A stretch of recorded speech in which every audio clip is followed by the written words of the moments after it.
สดีค่ะวันนี้อ้ำอยู่ที่ร้านประกบยำสามแซ่บนะคะวันนี้ไม่มีอะไรมากไม่ต้องเข้าคลิปเยอะนะคะเพราะวันนี้อยากกินยำนะคะ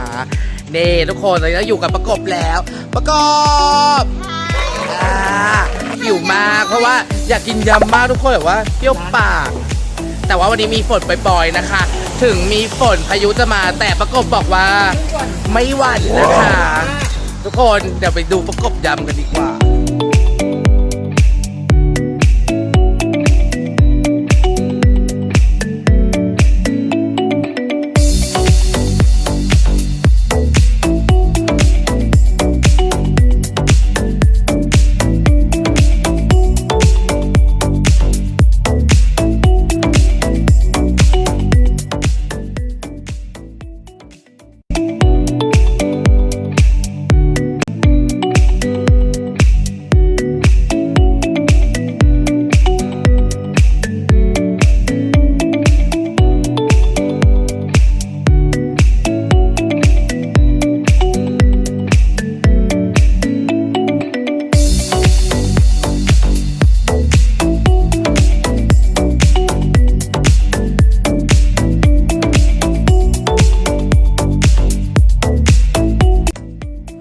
นะคะวิประกบ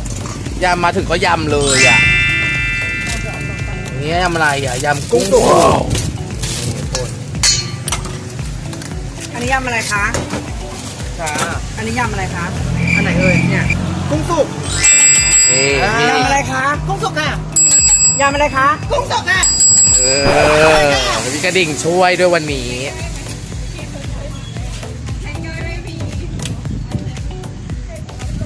คิวต่อไปนะคะ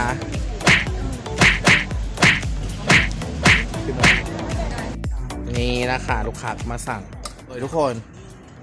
อันนี้เป็นยำอะไรประกบหอยแครงไข่แดงพิเศษหอยแครงไข่แดงพิเศษลูกค้าเอา2ปกติ150ลูกค้าเอา200พิเศษเป็น200 บาทเลยทุกคน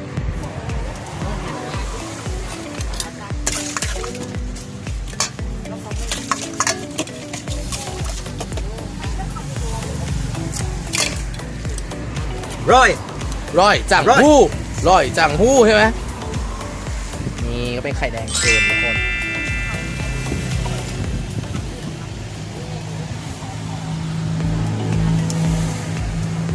นี่อามีมาถึงดึกมากเลยป้าเพราะว่าติดฝนนะแต่ว่าต้องมาเพราะว่าอยากกินครับเสียดายวันนี้ไม่มีไข่ปลานะคะไข่ปลาจะมีศุกร์เสาร์มีเฉพาะศุกร์เสาร์นะคะทุกคนเพราะถ้ามันธรรมดาเราไม่มั่นใจว่าถ้ามันไม่หมดมันเหลือมันก็ไม่สดได้จ้ะลูกค้าก็เพิ่มหอยแครง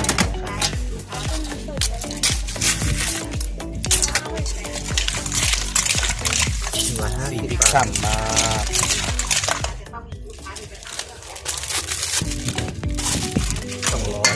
นี่นะคะ200 บาทพิเศษนะคะใส่ไข่แดงเค็มแล้วก็ฉ่ำมาก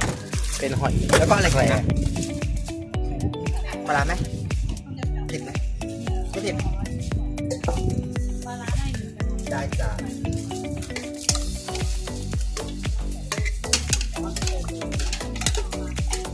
ธรรมดาเนาะไม่พิเศษกันนะ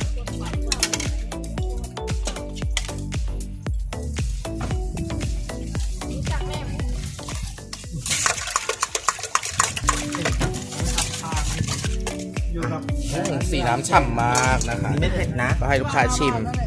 แต่ก็จะให้ทิ้งช้อนทุกครั้งเนี่ยคือเปลี่ยนทุกครั้งนะทุกคนอย่างนี้ก็จะมีที่ทิ้งช้อนไว้ให้นะคะ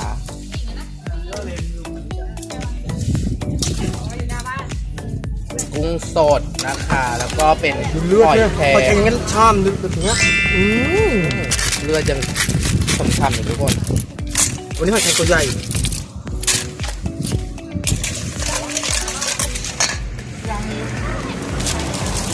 เรียบร้อยอันนี้เท่าไหร่อ่ะป้า120 บาท120 บาทอันนั้น200แต่ใส่ปลาให้ใส่ปลาแป้งเขาเปิดลูกค้าต้องการปลาก็ใส่เพิ่มไปเลยไงอ๋อที่มาสั่งนี่คือแบบว่าที่บ้านเขาฝากซื้อมาไม่มั่นใจว่าปลาหรือไม่ปลาแต่ประกบก็คือใส่น้ำปลาเป็นใส่ถุงไปให้เนาะเพราะว่าถ้ากินปลาก็เอาปลาใส่นี่นะคะเพราะมันจะว่าปลาหรือเปล่า กินปลาร้าก็เทใส่เลย ใส่ได้เลยใส่หมดอย่างเงี้ย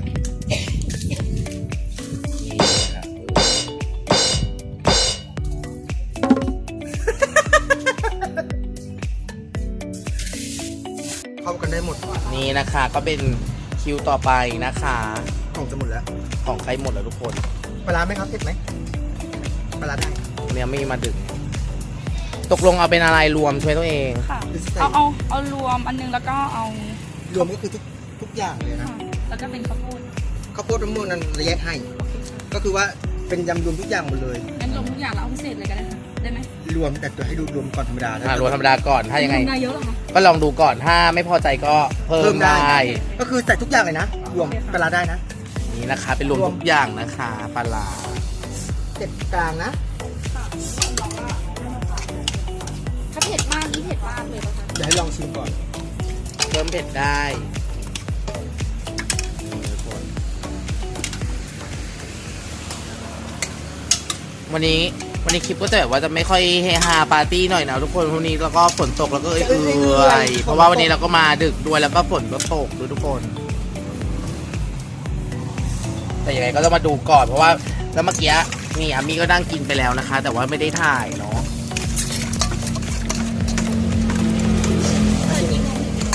ก็ประมาณ5 โมงเอาอะไรเพิ่มเติมบอกได้เลยนะเผ็ดไหมเผ็ด พอไหม ได้นะ โอเคแล้วนะคะ บอกเลย คนมี4ชิ้นก็จะเป็นปูม้านะคะเราก็จะเอาปูม้าลงไปล้างในน้ำโซดานะคะ เพื่อปรสิตล้างปรสิต วันนี้ไม่มี จำได้ วันนี้ไม่มีการลืม เนื้อ ฉ่ำมากชอบกินปูสดมากกว่าปูเอาไปทำสุก เนื้อมันจะหดลงถ้าไปต้มเนื้อ ไข่แดงเค็มนะคะนี่ แต่ถ้าคุณพี่ดูแล้ว ยังไม่บอกได้เดี๋ยวเพิ่มให้ครับพิเศษเลยให้ลูกค้าดูก่อน ก็เป็นหอยแครงทุกคน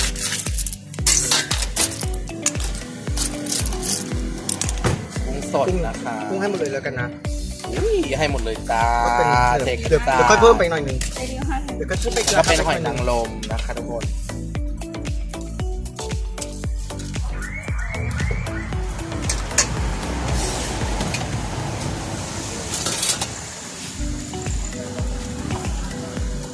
นั่นเป็นบุก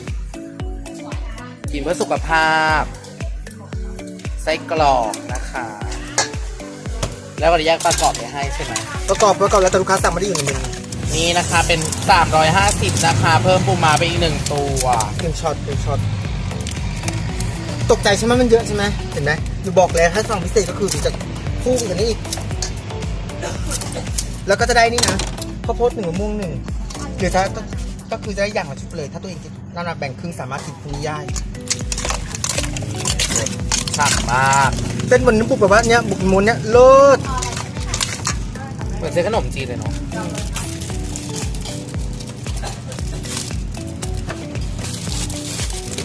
ฉ่ำมากมีปริมาณใส่ถุงนะเอาจารย์โฟมไหมจ๊ะตัวเองเอาจารย์โฟมไหม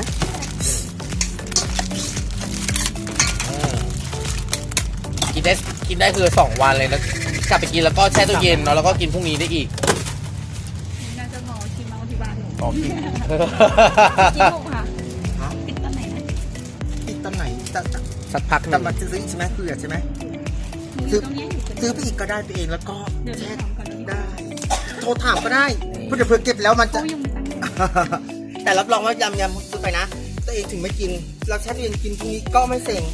รับรองเพราะลูกค้าซื้อไปกันเยอะ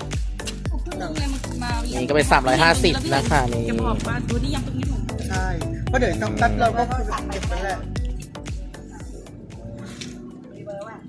พักที่ไหนนะตัวเองนะ บ้านแฟนอยู่ตรงนี้ไง ใกล้ถึงสุดท้าย ตอนนี้ก็จะเหลือหอยแครงนะคะแค่แบบชุดสุดท้ายเนาะแล้วก็ไข่แดงเค็มกุ้งหมดแล้วนะคะ ลูกค้ามาเรื่อยๆนะก็ใช่ ใช่วันนี้ฝนตกด้วยแล้วเราก็ ไม่ค่อยเฮฮาแล้วเขาเอื่อยๆหน่อย อากาศมัน เนาะมันหนาวมันเหงาใช่ไหมเดี๋ยวก็หายเหงาแล้วอีกไม่นานหรอก นี่นะคะก็ หอยนางรมไข่แดง ลูกค้าก็มาสั่งอีก ปลา แล้ว ร้าไหมเผ็ดไหม ฝนก็ตกนะคะ ลูกค้าก็ยังไม่หยุดนะคะนี่ ได้จ้ะ เอาเป็นหอยนางรมไข่แดงเค็มเนาะอันนี้หอยนางรมไข่แดงเค็มปลาร้าไหมไม่ลานะคะนี่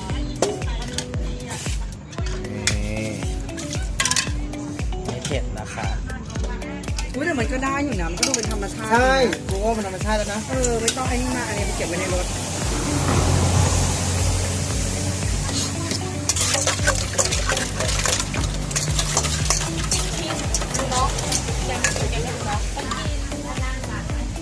ว่างอยู่ไหนอ่ะว่างอยู่นี่ไงน้องไม่ได้กินเยอะนะ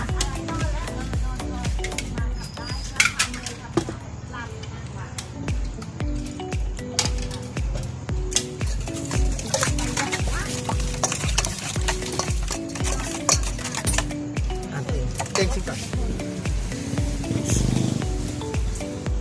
เขาใช้ชิมทุกเมนูนะคะทิ้งด้านล่างเลยจ้า นี่คือความพิเศษไข่ไก่หมดเลยนะได้หมดเลยนะไข่ไก่หมดเลยนะเต็งนะเอาไข่ไก่หมดเลยนะ หมดเลยค่ะได้ค่ะ เนาะ โอเคหมดไปเลยนะคะวันนี้หอยแครงตัวใหญ่ด้วยทุกคนก็เป็นหอยนางรมนะคะนี่ ชามกินได้หลายคนด้วยชามข้าวโพดมะม่วงนะ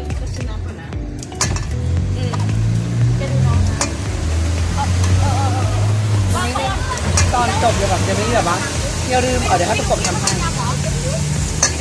ต้องมาชมกินช่องทีนี้แล้วอย่าลืมกดไลค์กดแชร์กดซับสไครต์กดติดตามด้วยนะคะ ไปหมดเลยเนี่ย หมดให้หมดเลยทุกคน ก็เดี๋ยวก็เก็บแล้วไง เกลี้ยง กุ้งหมดใช่ นี่นางให้แบบพิเศษไปเลยหมด หอย เลย แครงก็ ทำพิเศษเลยนะ แขกก็หมดกุ้งก็หมดแล้วนะคะ วันนี้วันฝนตก ก็หมดเลยจ้ะ ค่ะ สวัสดีบางกอก ฝากติดตามนัดบอกช่องน้องไปสิ ได้ขนาดนึงค่ะ สรุปว่าช่องอะไรคะอันนี้สยาม สยามมือ แซ่บในลิมิตไม่ใช่อันนี้ช่องพี่เน่รู้จักปะ ช่องอามี่ อันนี้ช่องอันนี้อันนี้มีสั่งช่องสาม สองช่อง สองซ่องสองซ่อง ส่งไอ้เท่าส่งนะ โอเคดูเรื่องอัสตามาลากาลาบาสตา แล้วก็มีภาษาเทพอีก อันนี้เท่าไหร่อ่ะป้า อันนี้เหรอ220 220 บาทนะคะหูแบบจุกบาร์ทุกคน ประกอบ แล้วก็เพิ่มปลากรอบไปอีกนะ เป็น240 บาทอาจารย์คมไหมอาจารย์คมไหม ลูกค้าบอกว่าชอบประกอบประกบนะคะ ประกอบอร่อยยังไง ส่งไอ้ส่ง เขาบอกว่ามันยังไงอ่ะมันกรอบอ่ะ มันกรอบแล้วมันก็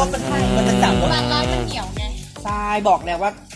จริงๆประกอบปลากรอบของปลอมนี่คืออร่อยนะบอกแล้วจำไม่ได้แล้วประกอบเอามา ใช่ ขาย เพราะมันเป็นพลาสติกซะส่วนมาก ส่งไอ้ส่